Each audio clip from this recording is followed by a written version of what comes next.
where tragically Isaiah Benloss needlessly lost his life. We're here today with Isaiah's family. They represent what the pain looks like, what the tragedy looks like when we don't have the right tools in order to enforce against reckless drivers. So I want to turn it over to our mayor, who has so eloquently talked not just about the importance of a mother's love, but the depth of anguish of a mother's loss and the need to restore public safety to our streets. Today is our day that we ask Albany to give us the tools to make that happen. Our mayor, Mayor Adams. Thank you, Deputy Mayor.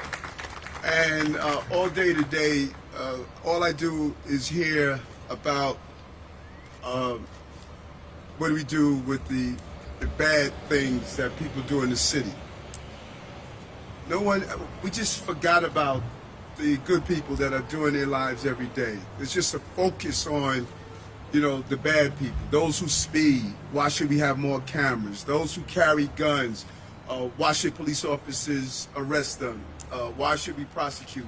This is just fixation on the bad people in the city. I have a question today. What about the good people? What about the people that don't break the law? What about the people that don't speed? What about the people that don't carry guns? Do they matter? And so, for us to be here today, and before I talk about this horrific case, this is what we captured yesterday.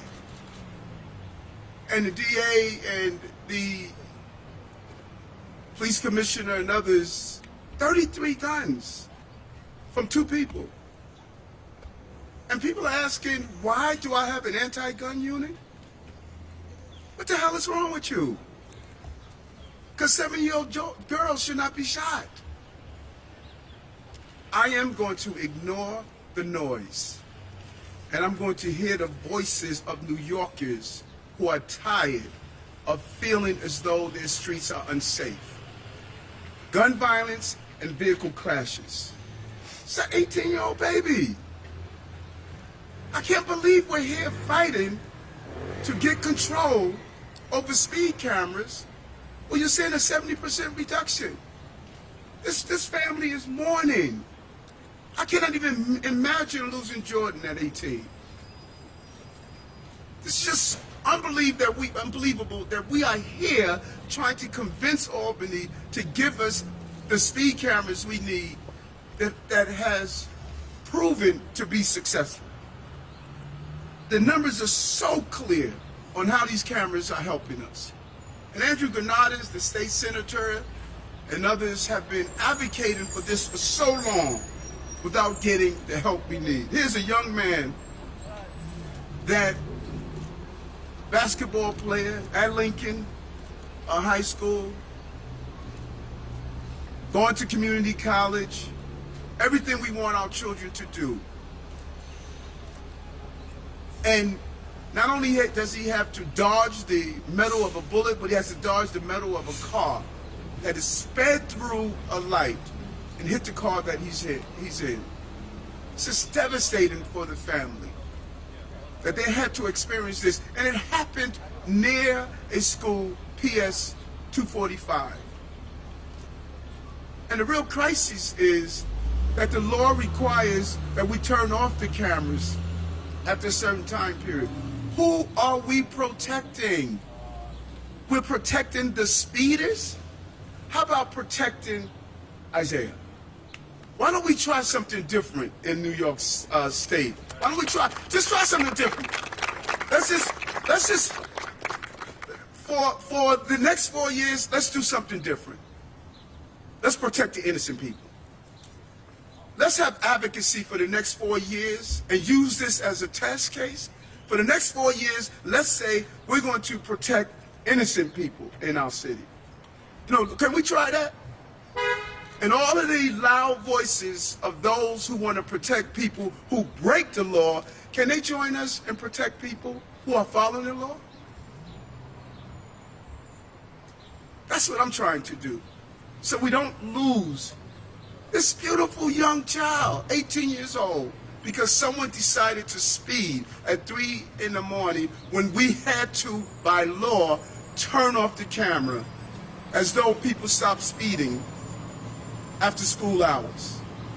It's not acceptable, and that's why we're here today without advocates and saying that we don't want to continue to rob our children of a lifetime of success based on vehicle crashes.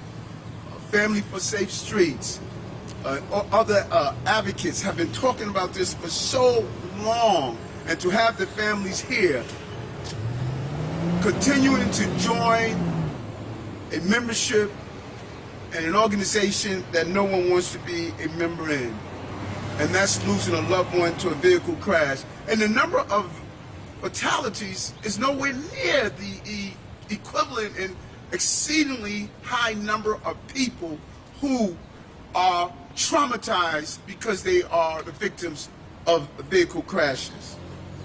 And so we believe that if we get this home rule message and have control over our speed cameras and our red light cameras, we can make a difference. Since the pandemic, 59% of traffic fatalities occurred during hours when the city speed cameras are turned off.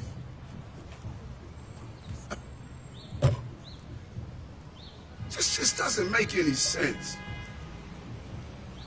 Well, you know, you guys are just trying to use the speed cameras to tax people. No, this is not about dollars and cents. This is about common sense. A common sense approach to stopping the culture of speeding in our city. But no, let's look at this. When we operate speed cameras, we see a 72% reduction in speeding and a 14% reduction in injuries from traffic fatalities. Follow the numbers. The numbers are clear. And even in those intersections when we don't, we start to create a culture that people stop speeding. And so the job that we have is to make sure that we make New Yorkers safe, stop people from speeding, parking in bus lanes, to ensure bus lane enforcement, red light enforcement, and make our city a safe place. That's all we're doing. And so I'm sorry. I am really sorry. And those who are holding this back, they need to hear from us. And that's why we're here today. This is how life works. Because we don't want to continue to see lives prematurely taken from us. This family's traumatized, but also our councilwoman who was in the school where this young man attended. She's traumatized. His fellow students are traumatized. People who watched him play, they're traumatized. His classmates are traumatized. These are innocent people. Does anyone care about innocent people anymore?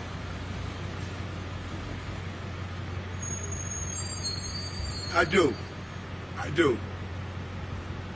I do. I do.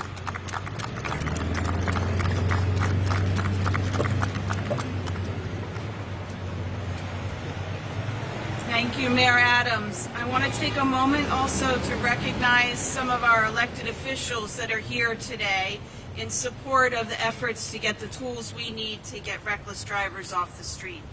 State Senator Andrew Janardis, Councilmember Rita Joseph, Councilmember Julia Menon.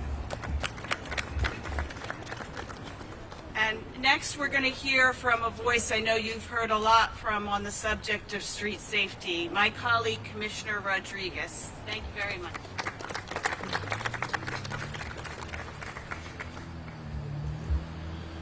Let's first dedicate a moment of silence in the memory of Seer. Vamos a dedicar un momento de silencio a la vida del joven que se fue a tiempo.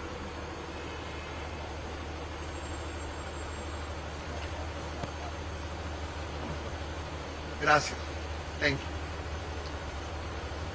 Thank you, Deputy Mayor Yoshi, and thank you, Mayor Eric Adam, for your leadership not only on this, but many other issues important for New Yorkers as you lead us to take the city back. Today is a sad day. Hearing the story that this family has shared with us definitely bring us to a place of thinking on what is that we can do. And that's why we are here joining the leadership of Mayor Adams and the family and everyone to say, stay in New York, give the home rule, give all control to New York City on a speed camera and automatic enforcement. This corner was the site of a tragic loss of life. A driver who speed through this intersection also ran a red light. Isaiah's death came with the extra suffering for him and his family of a beautiful son lying in a coma for more than a year. So horrible. We at DOT are doing so much this year to stop crashes like this, including making 1,000 intersections safer this year, as you heard in January from Mayor Adams, Deputy Mayor, and myself. We also know that we need more tools to stop the epidemic of speeding. So today we are focused on automatic enforcement and speeding. After all, DOT knows that lower the speed cameras, speed limits, red light cameras, and speed cameras save lives. As Mayor Eric Adams said, we also know that a solid majority, almost 60% of all traffic fatality since the start of the pandemic now happen on overnight and weekends. We also know that where we locate the speed cameras, the speeding decline by an average of more than 72%. We are standing right now in one of the 750 school zones citywide served by speed cameras. In fact, one of the most successful speed cameras in the entire city is about 1 block up Ocean Avenue. It is one of the cameras we first installed in 2019. Since it was turned on, speeding here along Ocean Avenue has declined by 89%. I also asked my team to do a deeper analysis on crashes along this corridor since the camera was installed, and we found out a more good news.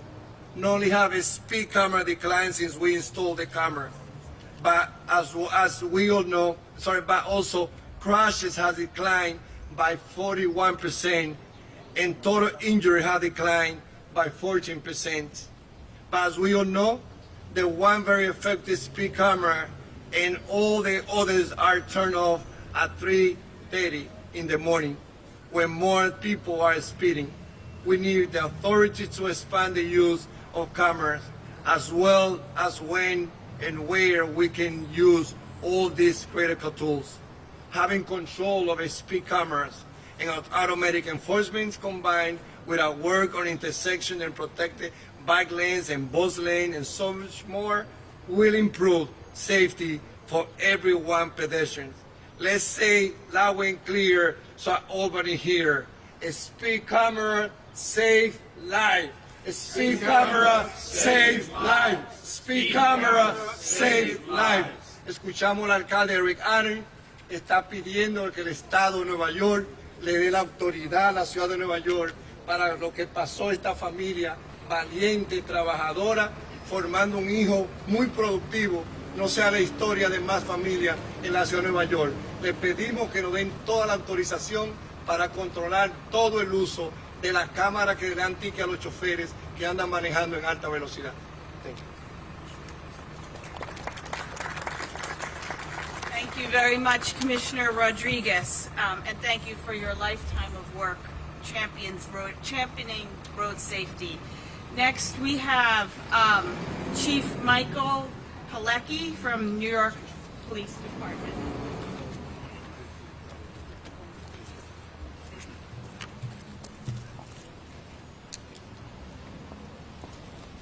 Thank you, Mayor Adams, Commissioner Rodriguez, and our government and civic partners, and good morning to you all. New York City Police Department knows that traffic safety is public safety. Our officers know this, and it's our mission to educate New Yorkers about this truth. The NYPD and our highway district also know that automated traffic safety measures work, as the mayor said. Automated tools are force multipliers that enhance the safety of the people that we serve, and they are a proven speed deterrent. Speed was a factor in the crash that occurred here, in this very spot. On August 18, 2020, a truly tragic night, 18-year-old Isaiah Benloss first suffered grievous injuries, so severe that they would ultimately claim his young life. I would like to assure everyone here and the public that from the moment that this tragedy occurred, the NYPD and its collision investigation squad have worked relentlessly on the case. The investigators and their prosecutorial partners working together have one objective, and that is to obtain justice for Isaiah, his mother, his family, and for all of us in the city. Their work continues in this case as the investigation remains active and ongoing. Please note that because the investigation does remain open, we cannot take any questions related to the case.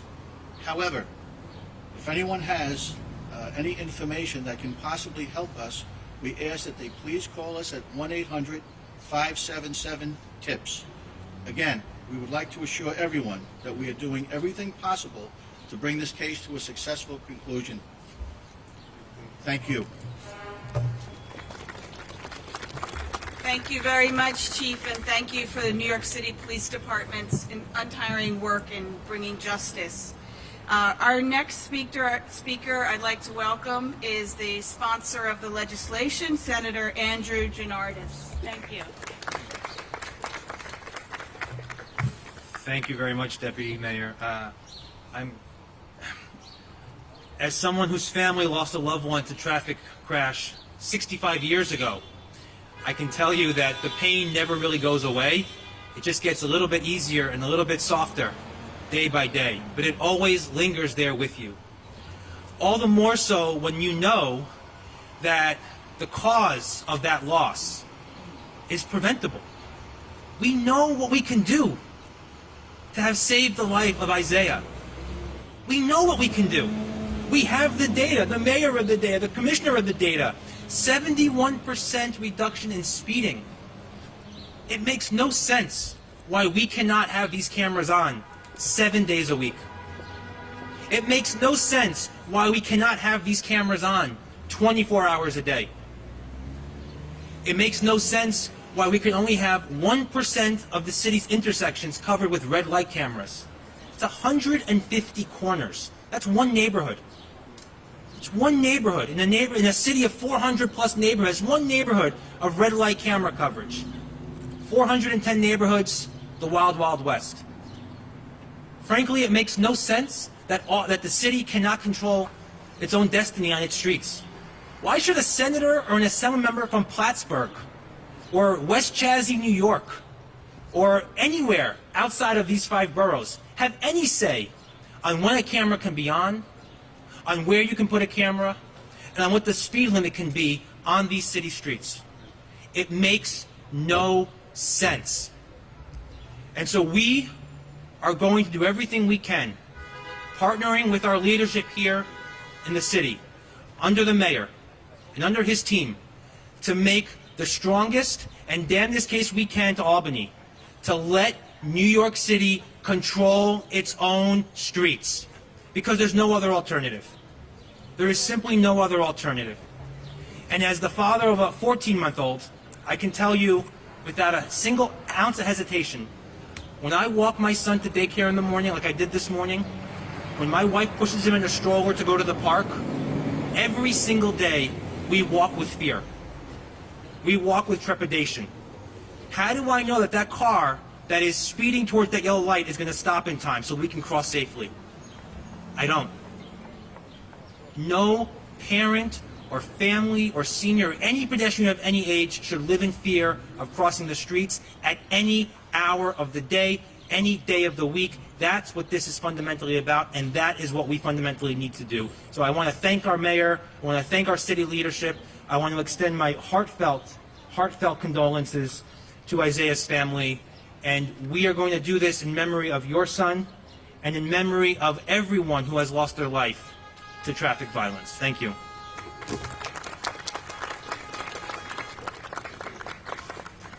Thank you very much, Senator. And I want to just point out something that we've seen across the nation, and we've seen especially in New York.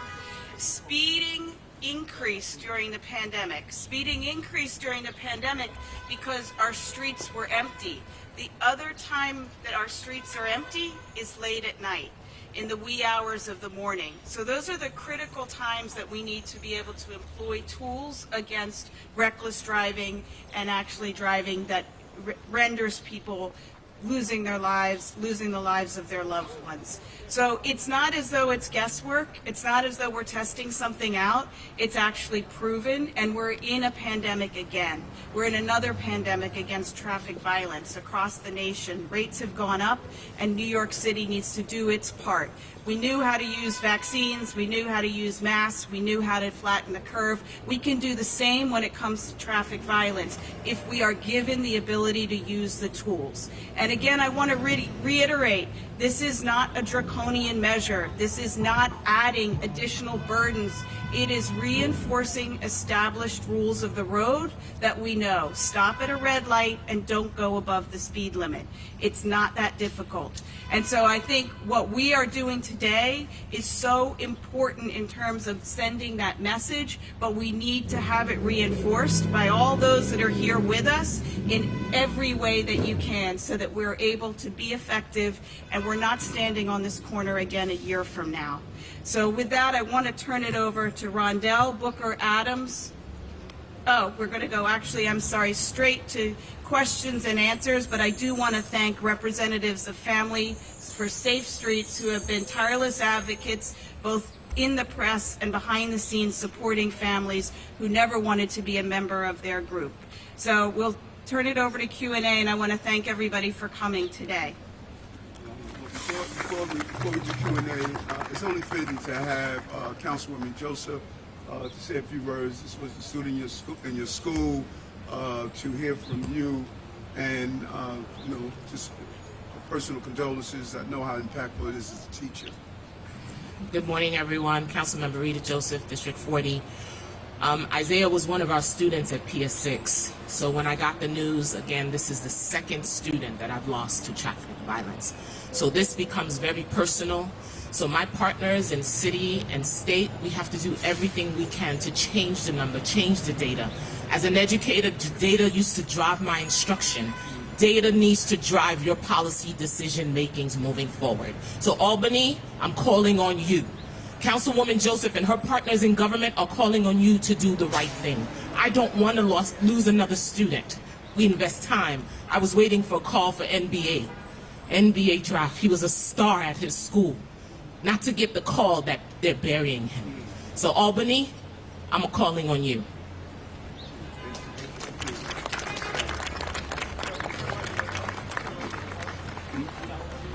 Yes, come.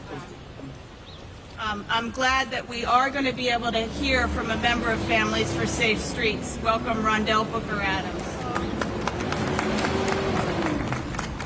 Hi, good morning, everyone. Thank you to Mayor Adams and Commissioner Rodriguez for gathering us here today. My name is Rondell Booker Adams, and I am a member of Families for Safer Streets, the club no one would ever want to join. Losing a loved one in a crash is unimaginable, and more of us are living this nightmare. We are truly facing a traffic violence crisis, especially in the outer boroughs. 2021 was the deadliest year on New York City streets since 2013, and so far this year, numbers are on track to be even worse. But let me tell you, these are not just numbers.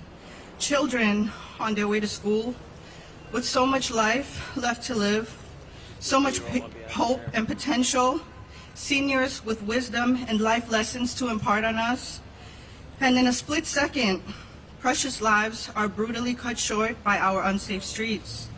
My sister, my beautiful, talented sister, Hermanda, faced this same deadly fate.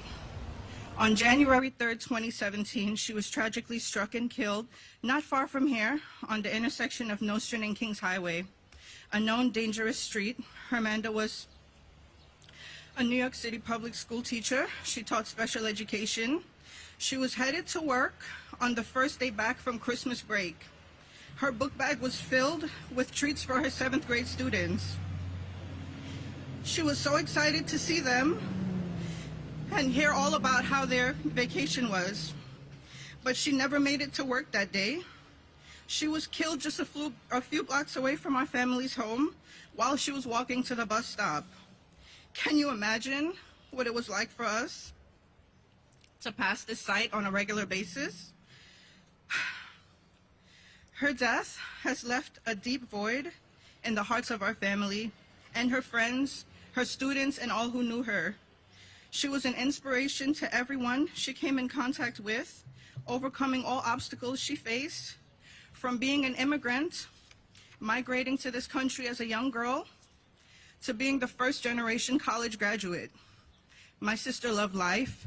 She was a hard worker and had so much left to do here. She never got to start a family, get married, or travel the world, things she spoke of often. She wanted to change the world, one student at a time. That was her motto. My sister's life was important. Isaiah's life was important. And your children's lives, parents and siblings and grandparents' lives are important too. Traffic-related deaths and serious injuries are preventable. And I think that's the worst part for me, that this is preventable. If we design our streets by putting people first and not cars, and make sure the proven safety measures are not just in the city's fancier neighborhoods, my sister and so many others would still be here with us. New York City has many other tools as well, like speed safety cameras to reduce speeds and keep us safe. But state restrictions are preventing these tools from being on when a majority of fatalities actually occur. This makes no sense. If these solutions are known to work, how can we only keep them on during certain hours?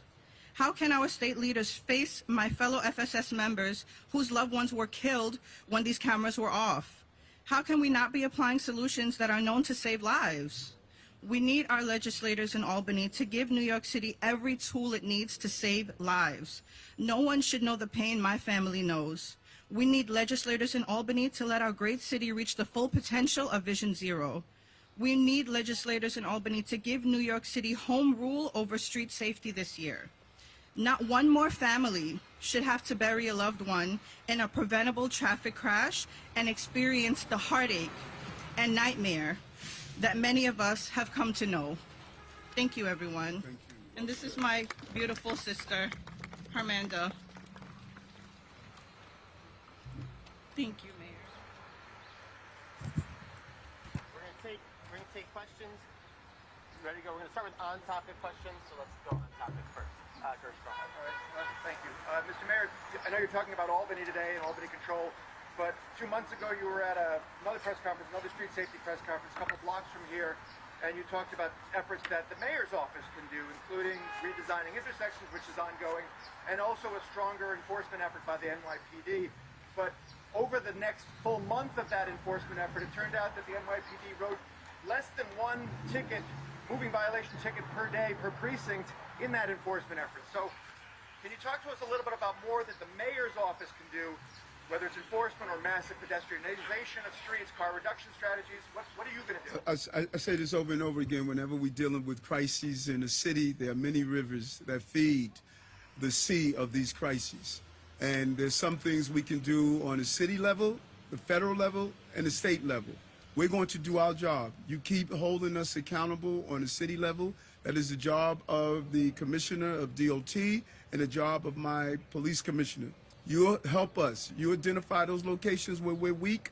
We're going to respond to them accordingly. And if those precinct numbers are not reflecting the issues in that area, the police commissioner is going to get on top of them. We're going to get them right. And if you point them out to us that we're failing, I'm not coming up with excuses. We're going to execute and we're going to get stuff done. On-topic questions still? Yeah.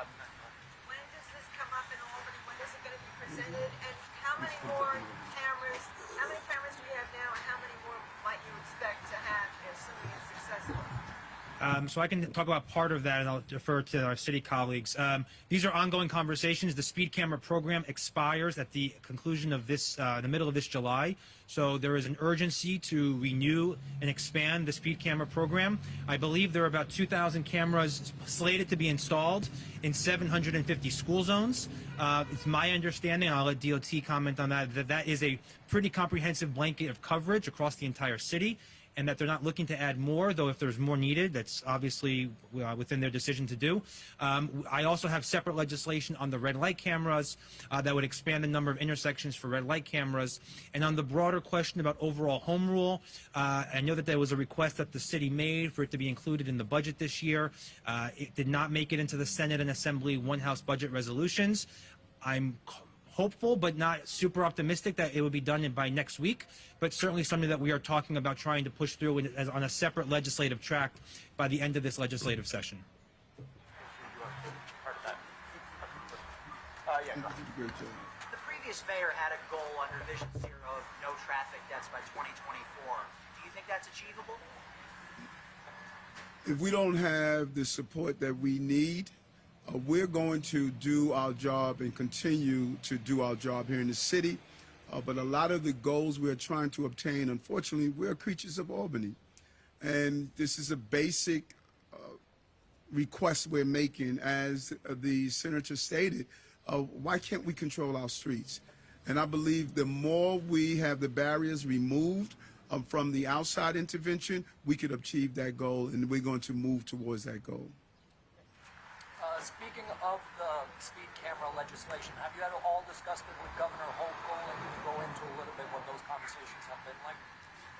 We had conversations on all of our priority agendas in Albany, and you know my rule, I don't talk about private conversations between lawmakers. Mr. Mayor, you're talking about how the city needs the state's help to get control of its streets again. What can the city do on its own? In the first 2 months of 2019, the city wrote 183,000 summonses for traffic violations. Compared to the first 2 months of this year, it's just 80,000. That's a drop of more than half. So what can the police department do to improve its own enforcement on streets, which seems to have virtually disappeared amid the pandemic? We have to do a better job. As you know, we have been dealing with a real crises of gun violence. 29 people shot in a short period of time. Last week, almost 44 people shot, dealing with a host of other items. But we want to get our traffic enforcement personnel involved and send a real message out to all of our police commanders that public safety include vehicle crashes. And we have to get engaged, and that's the message I'm going to give to the police commissioner.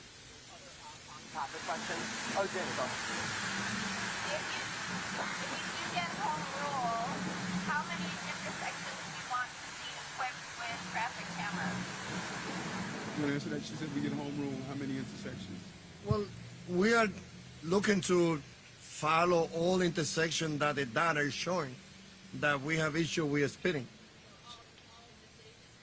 We want the mayor and I, deputy mayor, we have said we are declaring intersections as sacred places and safe places. So we're going to be just following the data, and in any intersection where it's shown that we need to have a speed camera, we will be analyzing with the Tina City Hall, DOT, and NYPD, and hopefully moving forward. But first, we need to get home rule. And it's important to point out that having these automation, you know, I'm a big believer in automation. If we have the automation that we're looking for, it allows our officers and others to free up to do additional things. If we had the automation, you don't need a cop fixed at a corner when you have that speed camera there. This is a smart way to integrate enforcement by using that automation, and that's why it's important. We're going to continue to use technology to make our city safer, and this is one of those tools that would be extremely helpful so that we can have police officers do a multifaceted approach, as in making sure they're doing the enforcement that's needed, but you have a permanent enforcement that's in place in those areas where we have high fatalities and high crashes. One last on topic. Yeah, hi, Danielle from Politico. I was just wondering, enforcement has been down since 2019, as other reporters have referenced. Is there someone from the NYPD who could speak to why enforcement has dropped over so many years, even before the pandemic, and how they think they can correct for that? You said before the pandemic? Yeah, I mean, enforcement has been down since 2019, according to the city's own MMR data. Okay, I can only tell you about January, February, and March.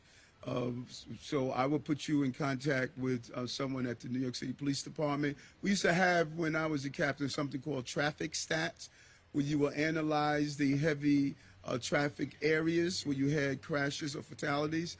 And what if we don't have that still in place, we're going to reinstitute it. Traffic stat, I was a Cap XO that was in charge of the traffic stat, the 6th precinct. It was a great tool, and we're going to find out if they're using that tool. We need to be zero focused on being preventive, not only reactionary in the process. But someone from the team will get back to you and see if traffic stat is still in place. Let's take some off-topic questions. Okay, so why don't we free everyone up? Unless the family would like to say anything, it's up to you. You don't have to if you don't want to. Okay. Yes, Okay. we're going to do off-topic. We just want to free everyone up. Thank you, Michael J. Thank you. We'll take off-topic. I mean, you can come back while we're still taking off-topic. That's fine.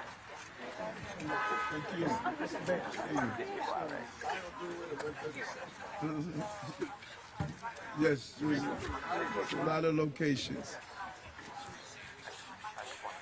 Yep. That's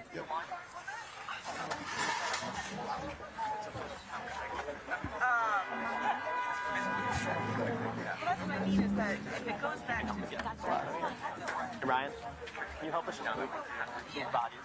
so I don't really. So it's, whatever, but as long as There you go.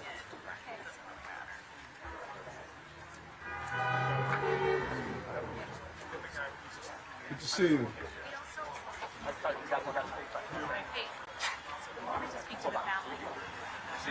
Yep. Okay, let's take some off topic. Bobby. Can I ask you about the Amazon unionization fight on Staten Island? The workers are voting to unionize. I'm wondering if you have any feelings on that. Whether you think workers should vote yes. There are restrictions that we have in interfering with unionizing, and I'm not going to violate any of those. I'm a union member. I believe in unions. I'm hoping that all the workers do a real analysis on the benefits of having a union. I believe in it, and I'm hoping that we can start the process of unionizing all these shops. I think unions should be in every occupation. Just a couple of questions, Mr. Mayor. You said a couple? Yeah, a couple. The first one is in reference to the vaccine exemption that happened yesterday. A lot of talk today, the idea that this might open up more lawsuits. How is the city prepared to handle that? Do you think that the city would be able to deal with those lawsuits? Have you had those discussions? And the second one was about broken windows. But if you It's clear that we would not have made an announcement without speaking with our attorneys, and that's the beauty of our system of justice. If people believe that they were unfairly treated, they have an opportunity to go to our court system, and those are the laws of our land. And I welcome the court system. I sued people before, and so I'm happy to know we have a court system that we respect the rights of people, and the process will move forward. Yeah. To broken windows. Recently, the NYPD put out this new initiative. More patrol officers are going to be going after quality of life incidents, and I wanted to get your take on this. Critics have said that it's brought a lot of excessive policing to a lot of low-level crimes, and with the neighborhood safety teams, they've gotten extra training, but are there going to be any extra training for the regular patrol officers that are going to be doing this quality of life enforcement that has caused issues in the past? You know, it never ceases to amaze me how we create our own narrative. I never used the term broken windows. No one in the police department used the term broken windows. And so all of a sudden, we almost creating our own stories. We are not going back to the policing that I fought to change. All that you're hearing around right now about police reforms, those are all of my reforms. I'm the one that advocated for what you are seeing in policing. Now, why do I go back on that? So let's be clear on this. What's not going to happen in the city? You're not going to walk into Drain Reed take whatever you want and walk out. You're not going to hop over the counter and take codeine and other drugs and then walk out. You're not going to drive motorcycles through the streets, pulling people out and assaulting them merely because of a traffic accident. You're not going to openly inject yourself with drugs. You're not going to just do whatever you want in the city. And, you know, we need to stop talking about the people who are committing crimes. And as I stated, I'm talking about people who are not committing crimes. We won't go back to abusive policing. We're going to analyze video footage to determine if an officer is violating the law, if he needs re-instruction, or if he must be brought up on disciplinary charges for doing something wrong. We didn't have that technology in 84, 5, 6, and 7 when I was a police officer and a sergeant and lieutenant. We have it now.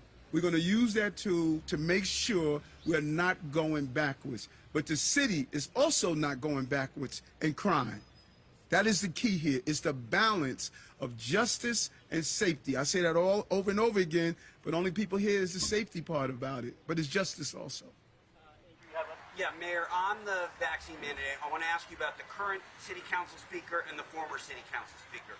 The current council speaker, Adrian Adams, pretty sharply critical of what you did, saying it is a step away from sensible public health and sends ambiguous messaging. And the former council speaker, Corey Johnson, who is now a paid lobbyist for the Nets, either met with you or spoke with you before the decision. So can you clarify, did Corey say, hey, Mayor, I'm working with the Nets right now, I'd like to talk to you? Was it an informal conversation, or put it in perspective for us so we understand what happened? Okay, are those Yankee glasses or Mets glasses? Don't call on him again with those glasses on. Okay, a couple of things. Let's do with Corey. Corey reached out, clearly stated he was speaking on behalf of the Nets when he reached out. I received calls from people who were against and for. That happens in the city. I said, Corey, like any other person, I'm going based on what my doctors stated. And so the city council's thoughts, others individuals' thoughts, that's all understandable. 8.8 million people, 35 million opinions. You know, there are things the city council speaker is going to do I'm going to disagree with. But she has a role as a city council, I have the role as the mayor. Yeah, go ahead. Hi, Mayor. It's Kieran with Channel 2. I'm actually asking this question for a colleague, Marsha Kramer, who's working on a story today about there's a new poll out of 10,000 New Yorkers, New York City residents, who say they are hesitant to come back to city offices because they are worried about the level of crime in the subway system, in particular, homelessness, and as well as gun violence. So they don't want to have to come to work because of that. Do you have anything you want to say about that? Yes, I respect their concerns, and my job is to talk about those 10,000 people who are concerned. Those are the innocent people that we appear to ignore their voices. We allow the numerical minority, who are the loudest, to determine what everyday New Yorkers want. New Yorkers want a clean, safe subway system, and they want to be able to return to their offices safely. That is who I'm fighting on behalf of, and I'm just really proud I'm fighting on behalf of them. So I understand their concern, and that's why we're going to get crime under control. Because the poll is finding these people think the city needs to do more so that they can feel safe coming back to work. We always can do more, and you know, that's an interesting question of what are we going to do about it. I've been rolling out what we're going to do about it for the last few months. Put in place my anti-gun unit. In the first 6 days, they made 10 arrests on guns, 30 arrests for other crimes. You just saw what the police commissioner did yesterday with, you know, ghost guns and other high-speed ammunitions and guns. My complete program we're doing in the subway system of removing those who are there that can't care for themselves and are harmful to others. You know, it's what are we doing about it every day? We're talking about how do we deal with the quality of life. And when we talk about quality of life, people talk about unfair enforcement. I have to ignore all of that because those 10,000 people matter to me. Hey, Mr. Mayor. Yes, sir. Hey, you came on the FAQ NYC. I'm one of your favorite topics. You write about me all the time. You know that? You know that? I just realized that. I couldn't wait to see you. So, in 2020... Thank you. Appreciate you, man. I hope somebody get that quote. You came on and you said that you would carry a gun as mayor. I just wanted to follow up on that. Are you, and have you, since been elected, carried a gun?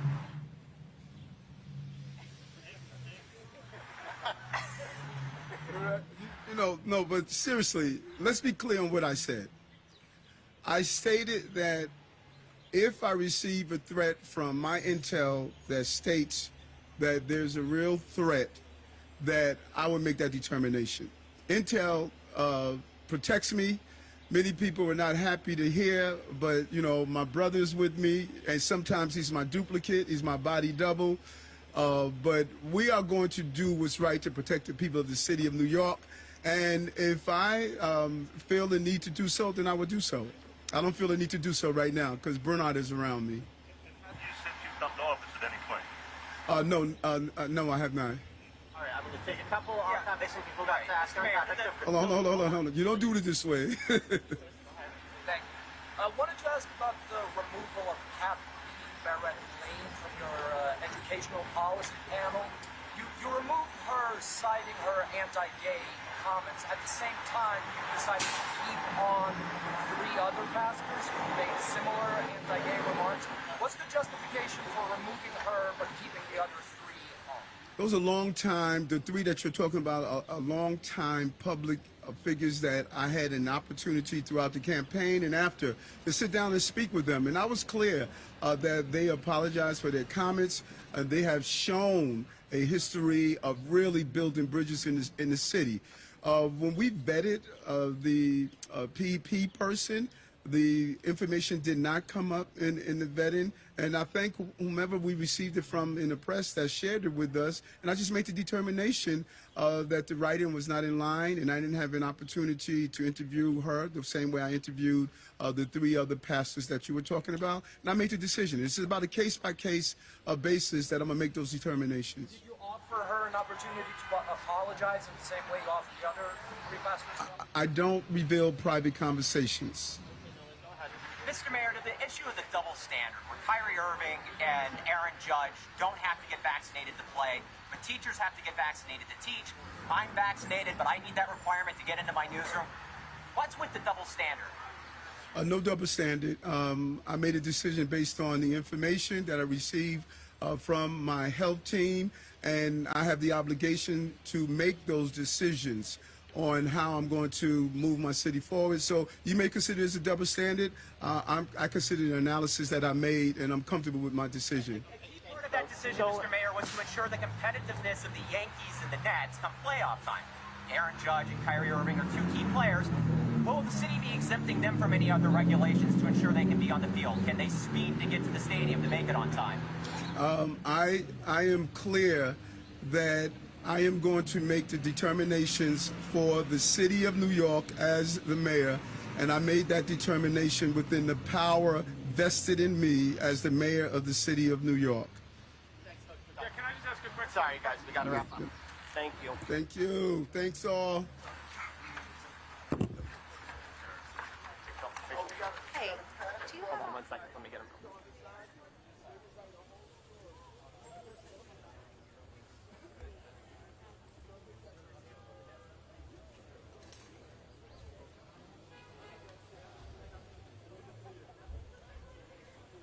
Did anybody want to talk to Ron Delmore, who spoke, the family member? Anyone?